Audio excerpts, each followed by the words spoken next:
Boa tarde, irei explanar agora sobre a febre maiaro. Me chamo Paula Renata e, além de mim, meu grupo é composto por Amanda Matias, Eva Maria, Jaine, Rayane Fabiola e Thaís Galvão. Em nosso trabalho, irei apresentar um pouco sobre a fisiopatologia, o vetor, a transmissão, os sintomas, a epidemiologia e a profilaxia da doença. Bom, inicialmente eu vou falar um pouco sobre a fisiopatologia desse vírus. Nós sabemos que o vírus maiaro é um arbovírus e ele é do gênero alfavírus e da mesma família do vírus transmissor da chikungunya. Por isso, a maioria dos relatos mostram semelhanças entre essas duas doenças. Segundo um estudo de Fontana, realizado em 2007, foi visto que o vírus maiaro possuía RNA de polaridade positiva e que ele era envelopado, possuindo também um capsídeo icosaédrico. Além disso, foi falado um pouco também sobre o seu comprimento, que chega de ser de 65 a 70 nanômetros. Bom, em relação a seus casos, sabemos que a maioria deles são em regiões rurais, principalmente localizados na região amazônica, mas também no norte e no centro-oeste do Brasil. No entanto, a gente não pode descartar as possibilidades da ocorrência em zona urbana, além de grandes centros urbanos, né? Por isso, devemos reforçar sempre os cuidados. Em relação à contaminação, é perceptível que o quadro clínico dessa patologia se inicia geralmente, né, em cerca de 1 a 3 dias após o indivíduo ser contaminado. E a resposta vai depender muito do estado e do sistema imunológico de cada indivíduo. O principal vetor é o inseto Hemagogus giantinomis, e ele possui um tórax coberto de escamas de tonalidade escura, que variam de verde escuro a azul escuro, e ele faz parte da ordem Diptera. Para diferenciá-lo de outros mosquitos, como é o caso do Aedes, por exemplo, é necessário observar se ele possui listras, já que o Hemagogus não possui. Além disso, ele é o responsável por transmitir também a febre amarela.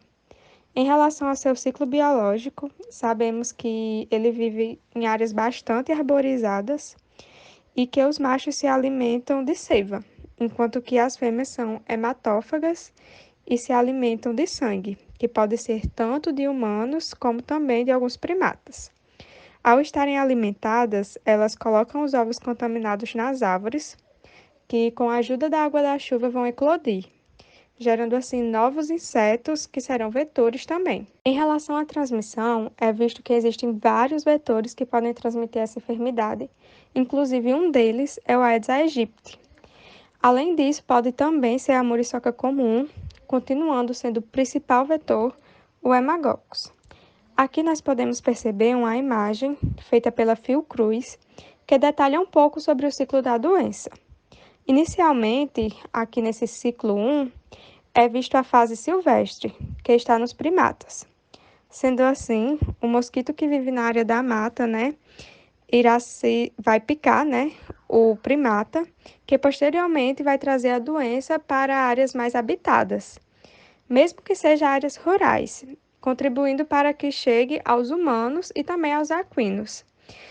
Uma curiosidade é que as aves podem ser também hospedeiras dessa doença, porém ainda não há nada que comprove. Como eu já citei anteriormente, as manifestações clínicas nos pacientes com febre maiaro são bem semelhantes àquelas que são provocadas pelo vírus da chikungunya, além de outros arbovírus, né?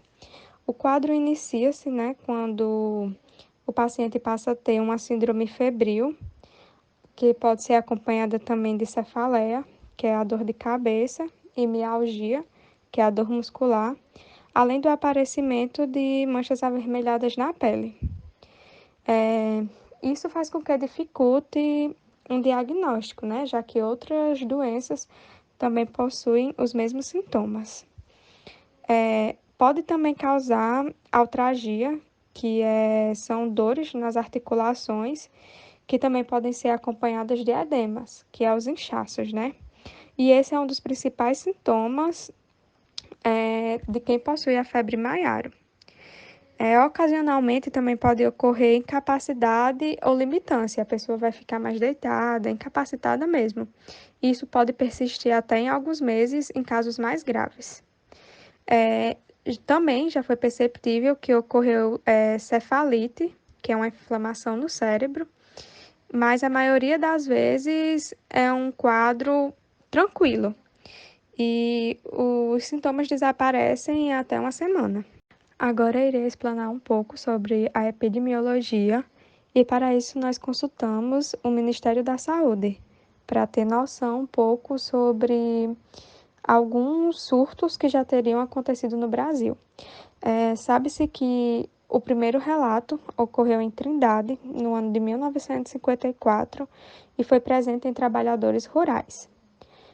No Brasil, em 1955, ocorreu o primeiro surto, que foi referido no estado do Pará e atingiu cerca de 100 trabalhadores. Além disso, ocorreu mais 3 surtos, que também foram no estado do Pará. Um deles foi na cidade de Benevides, em 1991. Outro em Belterra, em uma comunidade rural, no ano de 1978. E também um em Conceição do Araguaia, no ano de 1981. Goiás também apresentou um crescimento de casos no período de 2015 até março de 2016 e teve uma notificação pela Secretaria da Saúde. Esse relato de Goiás falava sobre uma incidência de transmissão em áreas rurais. No entanto, essa doença foi relatada também em cidades urbanas de Manaus e Cuiabá, e demonstraram que havia sim a possibilidade de transmissão através dos pernilongos. No Mato Grosso, apresentou também algumas características favoráveis à transmissão da febre Maiaro, já que é um local onde tem grande arborização. Depois disso, foi perceptível que em cidades próximas, no norte e no centro-oeste do Brasil, apontaram também a possibilidade dessa doença em zonas urbanas. A febre Maiaro está na lista nacional de doenças com notificação compulsória imediata, conforme a portaria número 4, de 28 de setembro de 2017. Bom, isso foi um breve relato de incidências que já ocorreram no Brasil, e a gente sabe que para que isso não ocorra, é necessário se prevenir. E já em relação às medidas profiláticas, sabemos que existem cuidados que são necessários ser seguidos. Além disso, sabemos que há tratamentos que devem ser realizados ao ser contaminado com a doença. Então, a forma de tratamento, neste caso da febre Maiara, é com o uso de analgésicos, antitérmicos e anti-inflamatórios. Já para diminuir os sintomas, não possui nenhum tipo de vacina para essa doença e sua transmissão, né, como já falado anteriormente, ocorre pela picada de um inseto. Então, a prevenção em si se baseia em evitar locais de riscos, como é o caso das matas, locais próximos a rios, muito arborizados, além de eliminar, né, a água parada e manter as garrafas vazias, que são medidas que a gente já tem com outros arbovírus. Toda a questão de colocar areia em vasos de plantas, telas de proteção, e em casos que a gente está muito expostos, também pode ser utilizado calças, camisas de mangas compridas, né? Sapatos fechados, além da utilização dos repelentes, que foram as referências que foram utilizadas para que eu pudesse explanar todas as informações nesse trabalho e também para que vocês possam conferir e tirar mais dúvidas sobre a febre Maiaro. Agradecemos pela presença de todos, né? E também desejamos que tenham um ótimo dia e que se protejam, porque assim irão proteger também a família e os amigos.